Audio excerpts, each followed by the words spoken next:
बख्श। जब ये गल सुनी भाई दया सिंह कहने लगे, सच्चे पातशाह कहा दया सिंह बनना कठिन है, हम सिंह बने शीश अपना कटाए के। शीश की है फीस हो सिंघन की रीस पाछे, आओ इस गली शीश तली पे टिकाए। महाराज तो सांदे इसकी फीस भी बड़ी अजीब रखी है, जरा शीश भेंट करे वही इस मार्ग का पांधी बन सकता है। पातशाह जी पाछे तुम पाहुल दिया 5 शीश लिए पहला, हम पाहुल देंगे तो क्या दोगे। नमस्कार दोस्तों, आप हैं संजय कुमार श्रीवास्तव के साथ और फिर से स्वागत है आपका एक बार मुस्कान इंडिया न्यूज में। जी मैं बात कर रहा हूं सुप्रसिद्ध समाज सेवी की पप्पू सिंह प्रधान जी की।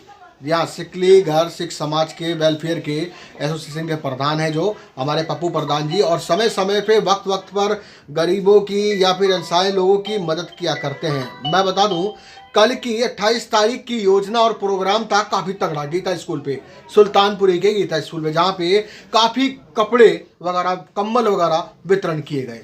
जैसे कि लॉकडाउन में और भी तरह तरह हारी बीमारी में ये जो है घर घर जाके भी राशन वगैरह बांटते रहे, इसी प्रकार से इन्होंने कल 28 तारीख का प्रोग्राम किया। तो ये जानते हैं क्या विषय रहा और क्यों ये प्रोग्राम किया गया पप्पू जी प्रधान जी से। वाहेगुरु जी का खालसा, वाहेगुरु जी की फतेह। जिस तरह आपने पूछा कि कल कपड़े बांटे गए, गर्म कंबल और उसमें गर्म कपड़े बच्चों के, लेडीज़ों के, जेंट्स के। देखो ये लंगर, गर्म कपड़ों का लंगर हम हर साल लगाते हैं। जो भी संस्था हमारी मदद करती है हम उसके साथ मिल कर के और उनके सहयोग के अंदर उनका सहयोग करते हैं, और ये गर्म कंबल कपड़े जो भी लंगर होता है हम गरीबों तक पहुंचाते हैं। ये हमारा अभी से नहीं, हमारा 5-6 साल से लक्ष्य रहा है। जैसे कि कल सिंह साहब इतना लक्ष्य होने के बाद भी 5-6 साल से आप बराबर समाज सेवा में लगे हुए हैं। कभी कंबल बांटना, कभी राशन वितरण करना, कभी लोगों की मदद करना, कभी एम्बुलेंस में ले जाना, कभी हॉस्पिटल तक पहुंचाना, लोगों की सभी तरीके की मदद आप करते हैं समाज से जुड़ी हुई। फिर भी उसके बावजूद भी आप इलेक्शन में एक बार एक कदम पीछे कैसे रह गए? बिल्कुल सही प्रश्न पूछा आपने कि हमें जिस तरह के आपने देखा, कल हमने एक नगर कीर्तन भी निकाला था जिसके अंदर आपने संख्या देखी थी 8 से 7 हज़ार आदमी की हमारी संख्या थी। कमी ये रह गई, कुछ हमारे वोट काटे गए थे। ये एक राजनीति, एक षड्यंत्र था जो हमारे खिलाफ चलाया गया था, और ये दिल्ली सरकार का इसके अंदर बहुत बड़ा हाथ रहा। और दूसरे मैटर के ऊपर यह रहा कि हमारे कुछ समाज के लोगों के केस कत्ल हैं जिसकी वजह से उनको वोट नहीं डाले गए। लेकिन फिर भी मैं आपकी नॉलेज में डालना चाहता हूं कि हमारे सुल्तानपुरी से 700 वोटों की पोलिंग हुई थी, जिसके अंदर 100-125 वोट हमारे सिख समाज के गैर बिरादरी के वोट थे जो हमें नहीं मिल पाए। 600 वोट, 650 वोट यहाँ पे डले थे जो हमारे समाज के थे। उसके अंदर मुझे 500 वोट करीब मुझे मिल चुके थे। तो मैं ये समझता हूँ कि पूरा बहुमत और पूरा सिख लीगर समाज उन्होंने पूरे हमें समर्थन किया और पूरे वोट एक तरफा डले, इसके अंदर कोई दो राय नहीं। हाँ ये बात है कि रानी बाग से हमें थोड़ा सा प्यार नहीं मिल पाया। मैं बार बार कहता रहा हूँ कि रानी बाग के जो पढ़े लिखे वोट हैं और कुछ वहाँ मुट्ठी भर लोग थे जिन्होंने हमारा दिल तोड़ा भी था। जिस टाइम इलेक्शन के टाइम पे हमारे कपड़ों के ऊपर बात उठाई गई कि आप सस्ते कपड़े पहनते हो, हमारे रंग पे बात उठाई गई कि आपका कलर थोड़ा काला है, तो मतलब काफ़ी टॉर्चर किया गया, मानसिक टॉर्चर किया गया हमें। अपने बल प्रयोग से उन्होंने हमें टॉर्चर किया गया, अपने पैसे दिखाकर हमें उन्होंने टॉर्चर किया। लेकिन हम अस्त मस्त नहीं रहे, लेकिन हमने पूरा इलेक्शन लड़ा और अपनी ईमानदारी से इलेक्शन लड़ा हमने जागो पार्टी का। और उसके वही कमी हमें, मैं ये चाहता हूँ, मैं नहीं मानता कि मैं हारा हूँ, मैं अपने समाज से जीता हूँ। पूरा समाज हमारे साथ था और ये पहली बार नहीं हुआ, इससे पहले भी हमारे सिख लीगर समाज के लोग जो भी खड़े हुए थे, हमारा एक तरफा ही वोट डलता है, हमारा समाज इकट्ठा हो जाता है। अगर किसी हमारे समाज के बंदे को टिकट ना मिले और फिर कोई बाहर के बंदे लड़ते हैं तो फिर हमारे समाज के लोग अपनी अलग अलग पार्टियों में काम करते हैं, इसमें कोई दो राय नहीं। लेकिन जब हमारे समाज का कोई बंदा आ जाता है तो फिर हमारा पूरा समाज एक तरफा इकट्ठा होता है। ये हमने जग जाहिर कर दिया है। आप प्रधान जी, मैं जानना चाहूँगा कि आपकी अपनी पार्टी से कौन जीता या क्या जीता, मैं इस चीज़ की बात नहीं करूँगा, ना उजागर करूँगा। लेकिन आप जिस जगह रह रहे हैं, जिस क्षेत्र में रह रहे हैं, वहाँ पे सिख लीगर समाज में काफ़ी दुख और पीड़ा आज भी चल रही है। कोई हारी बीमारी से, कोई गरीबी से, कोई लाचारी से, कोई बेरोजगारी से। क्या कहना चाहेंगे? बिल्कुल आप ठीक करें, उसमें हमें राजनीतिक संरक्षण हमें बिल्कुल नहीं मिलता और उतना है हमें प्यार गुरुद्वारा प्रबंधक कमेटी से भी नहीं मिलता। लोग हमारे पे उंगली उठाते हैं कि आप अच्छी तरह ढंग से मर्यादा नहीं जानते हैं। ठीक है, अगर हम मर्यादा नहीं जानते हैं तो मैं पूछना चाहता हूँ गुरुद्वारा प्रबंधन कमेटी से और उन जथेदारों से कि अगर हम मर्यादा नहीं जानते तो सिखाओ ना, हमें बताओ मर्यादा क्या है।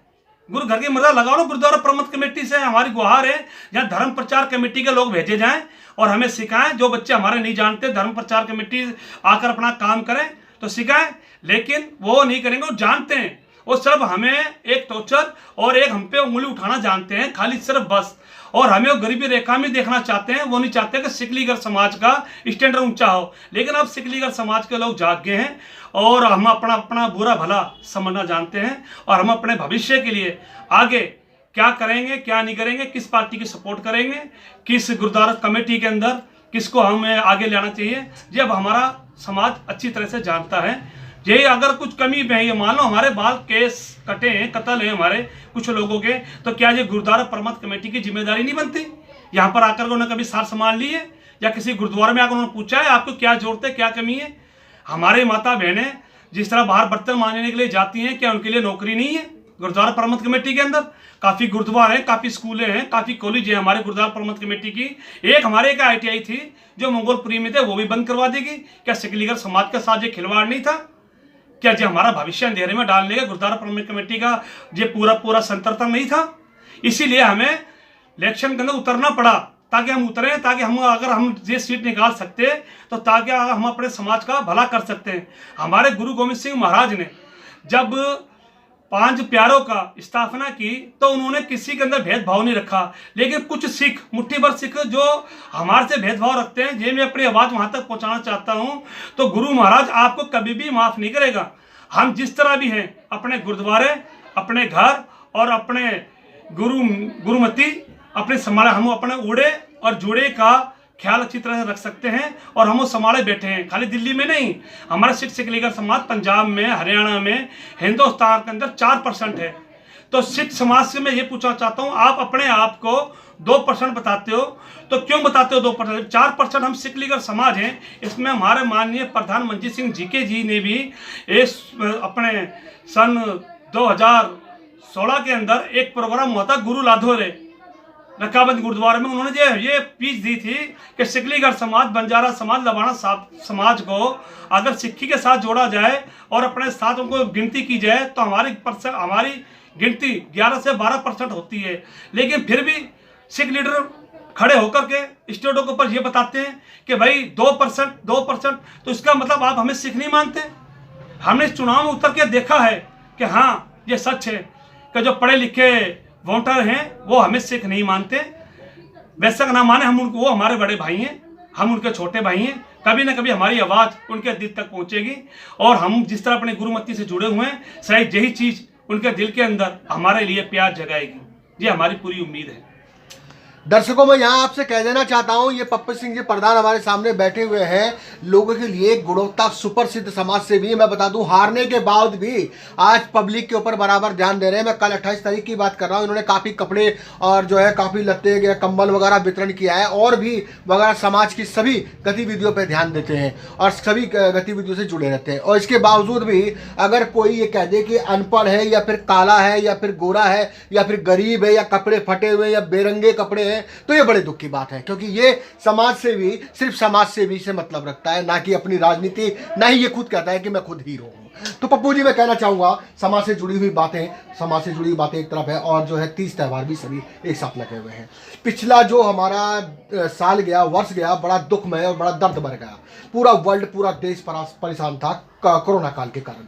तो अब 2022 आने वाला है, क्या कहना चाहिए हमारे देशवासियों? बिल्कुल, सबसे पहले तो मैं अपने जो हमारे पीछे वर्ष गया, हमारा बहुत दुख भरा वर्ष गया, हमारे माता गुजरी जी, उनके हमारे छोटे 4 साहिबजादे का जिस तरह आपने देखा कल 28 तारीख को हमने भी शहीदी दिहाड़ा मनाया। और जिस तरह आने वाले वर्ष के अंदर मैं तो यही चाहता हूँ कि सबका अच्छा कटे 2022, सबको गुरु साहब चढ़ती कला में रखें। और सरपंच का भला जब हम अरदास करते हैं सुबह, तो हम सरपंच का भला उसी के अंदर मांग लेते हैं, ताकि ये हर सिख के दिल के अंदर, पूरे हिंदुस्तान के लिए सरपंच का भला उनके दिल के अंदर, हमारी अरदासों में भी है, उनके दिल में भी है और हमारी यही हमारे दिल से ख्वाहिश है कि पूरे हिंदुस्तान का सच्चे पातशाह इसको चढ़ती कला में रखे 2022 में।